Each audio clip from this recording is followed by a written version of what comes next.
Back deep असेल तर front नेकला princess cut ब्लाउजचं cutting कसं करायचं ते आज तुम्हाला मी दाखवणार आहे। तर बघा, बॅक पार्ट मी आहे तसा ठेवून आखून घेत आहे। बॅक पार्टचं कटिंग मी तुमच्याशी शेअर केलेलं आहे। व्हिडिओ जर बघितला नसेल तर शॉर्ट व्हिडिओ एकदा चेक करा।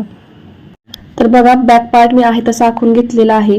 तर बघा, पहिल्यांदा सेंटर मधून 1.25 इंचावरती मार्किंग केलं आणि पुढील मुंड्याचा शेप देऊन घेतलेला आहे। शोल्डर पट्टीपासून क्रॉसमध्ये पुढील गळ्याची उंची टाकून घेतली। त्यानंतर 2.5 इंचावरती पुढील गळ्याची रुंदी टाकून बॉक्स तयार करून घेतला आणि इथे राऊंड शेप देऊन घेतलेला आहे। आता उभा टक्स टाकायचा आहे। साईज नुसार तुमची जी पण टक्स पॉइंट उंची येत असेल त्याच्यामध्ये अर्धा इंच शिलाई मार्जिन ऍड करायचा आहे आणि उभा टक्स टाकून घ्यायचा आहे।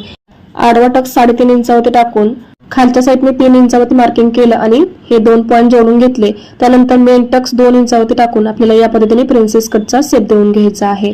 मेन टक्स टाकल्यानंतर आपल्याला शिलाई मार्जिन कमी पडू नये त्यासाठी आपल्याला पुढे जेवढा पण टक्स घेतलेला आहे तेवढा वाढवून घ्यायचा आहे, म्हणजे तेवढं मार्जिन वाढवून घ्यायचं आहे। वरती अर्धा इंच आणि खाली 2 इंच शिलाई मार्जिन वाढवून हे दोन्ही पॉइंट जोडून घेतले। त्यानंतर टक्सच्या खाली अर्धा इंच मार्जिन वाढवलेलं आहे।